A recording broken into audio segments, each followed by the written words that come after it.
आप सभी को मेरी तरफ से राधे राधे। और कैसे हो आप सब? बिल्कुल मस्त होंगे, स्वस्थ होंगे और अपनी अपनी तैयारी में बिल्कुल अच्छे तरीके से व्यस्त होंगे। यदि आप दिल्ली की किसी भी 1800 ग्रेड पे और लेवल फर्स्ट की सरकारी नौकरी की तैयारी कर रहे हो तो ये वीडियो आपके लिए बहुत ज़्यादा महत्वपूर्ण होने वाला है। आप चाहे किसी भी स्टेट से हो, आप यदि DSSB या DDA या दिल्ली से रिलेटेड किसी भी एग्जाम की तैयारी कर रहे हो जो 1800 ग्रेड पे का है, तो इस वीडियो को लास्ट तक जरूर देखना, क्योंकि इस वीडियो से आपको पता चल जाएगा कि यदि आप दिल्ली सरकार के अंदर 1800 ग्रेड पे की किसी भी सरकारी नौकरी पर फाइनली तरीके से सिलेक्ट होते हो तो आपको पहले महीने में कितनी सैलरी मिलेगी और आपको कौन कौन से अलाउंस मिलेंगे, इन सभी के बारे में इस वीडियो में हम अच्छे तरीके से चर्चा करने वाले हैं। साथ ही साथ इस वीडियो में हम डिस्कस करेंगे कि भाई आपकी सैलरी में बढ़ोतरी किस तरीके से होगी, जब आप रिटायरमेंट लेकर आओगे उस टाइम आपकी सैलरी कितनी रहेगी, रिटायरमेंट के टाइम आपको कितने रुपए मिलेंगे, इन सभी के बारे में भी मैं आपको इस वीडियो में बताने वाला हूं। तो ओवरऑल इस वीडियो को देखने से आपको मोटिवेशन मिलेगा और एक तरीके से आपके अंदर एक एनर्जी आएगी कि यदि हम यहाँ पर सेलेक्ट हो जाते हैं तो हमें इतनी गजब की सैलरी मिलने वाली है। देखो, दिल्ली की जितनी भी 1800 ग्रेड पे की जो जॉब होती हैं उनका जो बेसिक पे है वो 18,000 रुपए से लेकर 56,900 रुपए के बीच में होता है। पे स्केल 5200 रुपए से लेकर 20,200 रुपए के बीच होता है और पे बैंड फर्स्ट होता है। ये बिल्कुल बेसिक जानकारी है जो कम से कम आपको पता होनी ही चाहिए। अब बात करते हैं कि भाई आपकी सैलरी किस तरीके से तैयार होगी, कौन कौन से अलाउंस मिलेंगे। भाई आपका पहले महीने का जो बेसिक पे है वो बनेगा 18,000 रुपये। उसके बाद आपको मिलेगा डीए, जिसको हम DNS अलाउंस बोलते हैं, महंगाई भत्ता बोलते हैं। इसकी फिलहाल में रेट चल रही है 58%। यदि हम 18,000 रुपये का 58% निकालते हैं तो ये निकल कर आता है 10,440 रुपये। तो 10,440 रुपये आपको मिलेंगे डीए के, DNS अलाउंस के, महंगाई भत्ते के। उसके बाद आपको मिलेगा HRA, हाउस रेंट अलाउंस। देखो, आप दिल्ली में लगोगे तो आपको हमेशा HRA 30% ही मिलेगा। और यदि आप दिल्ली गवर्नमेंट के थ्रू किसी भी वैकेंसी में लगो, किसी भी में भी आपकी पोस्टिंग हमेशा ही दिल्ली में रहेगी। चाहे आप DDA के थ्रू लगो, चाहे आप DSSB के थ्रू लगो, आपका पोस्टिंग हमेशा दिल्ली में रहेगा। इसलिए आपको HRA हमेशा कितना मिलेगा, 30% मिलेगा। तो यदि हम इस 18,000 रुपये जो आपका बेसिक पे है इसका 30% निकालते हैं तो ये कितना बनता है, 5400 रुपया बनता है।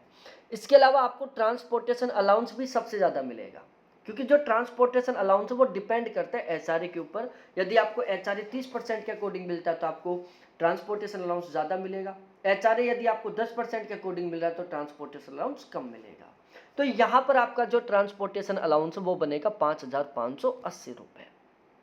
ठीक है, इसके अलावा आपको कोई भी अदर अलाउंस नहीं मिलेंगे। इन सभी को मिलाकर आपकी पहले महीने की ग्रोस सैलरी बनेगी 39,420 रुपये। अब लगातार कुछ कटौतियां होंगी, जैसे सबसे पहले आपका कटेगा एनपीएस के कटेंगे 2,844 रुपये। अब ये एनपीएस क्या होता है मैं एक बार आपको समझा देता हूँ। देखो, जिस दिन आपकी ज्वाइनिंग होगी उसी दिन आपका एक एनपीएस अकाउंट खोला जाएगा। आपके बेसिक पे और डीए दोनों का 10% आपकी ग्रोस सैलरी में से काटकर आपके एनपीएस अकाउंट में ट्रांसफर कर दिया जाएगा। दिल्ली सरकार अपनी खुद की तरफ से आपके बेसिक पे और डीए दोनों का 14% जितना अमाउंट अपनी खुद की तरफ से बिल्कुल फ्री का आपके एनपीएस अकाउंट में ट्रांसफर करेगी। तो ओवरऑल हर महीने आपके एनपीएस अकाउंट में कितने रुपए आएंगे, 24%। 10% तो जो आपका कटा, 14% जो आपको गवर्नमेंट ने प्रोवाइड करवाया।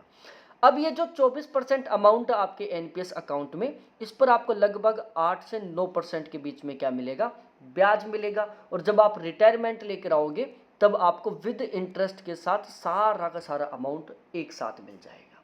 ठीक है, तो ये जो एनपीएस में कटौती हो रही है ना, ये तो आपकी फ्यूचर सेविंग हो रही है।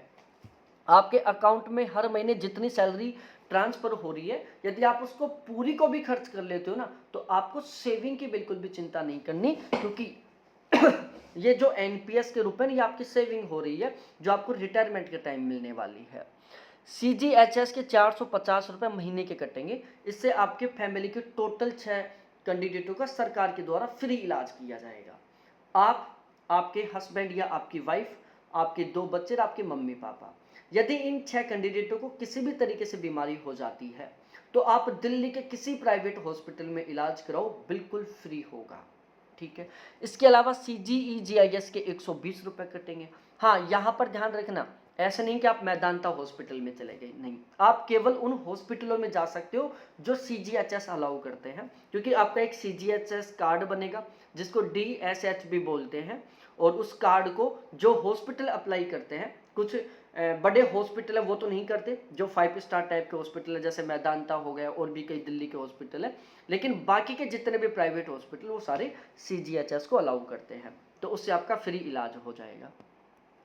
और 120 रुपये जो महीने के कट रहे हैं CGE-GIS के, इसमें आपका इंश्योरेंस होगा। तो इस तरीके से कुल मिलाकर कटौती होगी 3,414 रुपये की। आपकी ग्रोस सैलरी बनी है 39,420 रुपये, जिसमें कटौती हो गई 3,414 रुपये की। कट पिट कर आपकी नेट सैलरी कितनी बनी? 36,006 रुपये। तो 36,006 रुपये ये आपकी पहले महीने की नेट सैलरी बन गई, जो आपके अकाउंट में ट्रांसफर होगी। जैसे आप सुबह 7 बजे उठोगे, उठते अपने फ़ोन को उठाओगे तो ऊपर एक मैसेज आएगा कि 36,006 रुपये क्रेडिट इन योर अकाउंट। और भाई उसको देखकर आपको जितनी खुशी मिलेगी ना, जिंदगी में आप चाहे कितने रुपए कमा लो, उतनी खुशी आपको लाइफ में कभी नहीं मिलने वाली। ये मैं गारंटी के साथ कह रहा हूँ, ये अपने पर्सनल एक्सपीरियंस के बेस पर बोल रहा हूँ मैं आपको। ठीक है, चाहे रुपए 36,000 है, आप चाहे आगे लाइफ में 50 करोड़ रुपए महीने के कमाओ, लेकिन जो खुशी आपको उस दिन होगी ना, कभी नहीं होगी आपको लाइफ में।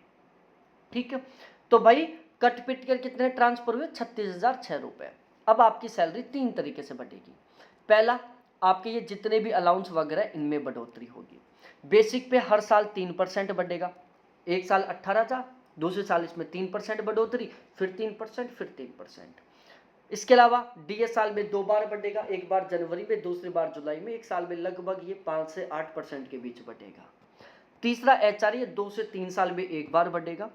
ट्रांसपोर्टेशन अलाउंस ये भी बढ़ेगा, ये लेकिन डिपेंड करेगा HRA के ऊपर, जैसे HRA बढ़ेगा उसके साथ साथ ये भी बढ़ जाएगा। तो ओवरऑल एक तो इन सभी में बढ़ोतरी होगी। दूसरा, आपका प्रमोशन होगा। आप हमेशा लेवल फर्स्ट में थोड़ी ना रहेंगे, हर 10 साल बाद आपका प्रमोशन होगा। जैसे प्रमोशन होगा फिर आपकी सैलरी बढ़ेगी। तीसरा, पे कमीशन। जैसे फिलहाल में 7th पे कमीशन चल रहा है, 2026 से 8वां पे कमीशन लागू होने वाला है। तो जैसे 8वां पे कमीशन लागू होगा, ये आपका बेसिक पे लगभग 35,000 रुपये हो जाएगा। तो जैसे 8वां पे कमीशन लगेगा फिर आपकी सैलरी बढ़ेगी। तो ये 3 ऐसे तरीके हैं जिनसे आपकी सैलरी बढ़ने वाली है। तो ओवरऑल बहुत अच्छे खासे तरीके से आपकी सैलरी बढ़ेगी। रिटायरमेंट के टाइम आपकी सैलरी कितनी रहेगी? तो ये मान के चलो कि लगभग 2.5 से 3 लाख रुपए महीने के आसपास आपकी सैलरी रहेगी जब आप रिटायरमेंट लेकर आएंगे। रिटायरमेंट के टाइम आपको कितने रुपए मिलेंगे? तो लगभग 1.5 से 2 करोड़ रुपए के बीच में आपको रिटायरमेंट के टाइम मिलेंगे। तो ओवरऑल बहुत अच्छा खासा अमाउंट मिलेगा आपको रिटायरमेंट के टाइम, अच्छी खासी सैलरी रहेगी बाद में। तो फिलहाल में आपको जितनी भी सैलरी मिल रही है ना, इसको मौज मस्ती करने में खर्च करो भाई, है ना। क्योंकि आपको फ्यूचर की चिंता नहीं करनी है कि यार फ्यूचर में मेरे लिए कोई सेविंग नहीं है, मेरे बच्चे गाली निकालेंगे। भाई आप यदि सेविंग के नाम पर 50 करोड़ रुपए भी रख दोगे ना, यदि बच्चे खराब निकल गए तो फिर भी गाली निकालेंगे। और यदि आपके बच्चे सही निकल गए, आप कोई भी सेविंग नहीं करोगे, आप उनको सही ढंग की शिक्षा दे दोगे, तो भी वो आपका एहसान मानेंगे, आपको कभी गाली नहीं निकालेंगे। ठीक है, तो फ्यूचर सेविंग के को लेकर, आगे की चिंता को लेकर आप अपना जो फिलहाल का टाइम है इसको खराब मत करो। जितनी सैलरी मिल रही है उसको पूरी को मौज मस्ती में खर्च करो, क्योंकि सेविंग हो रही है। लाइफ में आपकी सैलरी हमेशा बढ़ेगी, सैलरी कभी कम नहीं होगी। हर 6 महीने बाद, हर साल बाद आपकी सैलरी बढ़ेगी।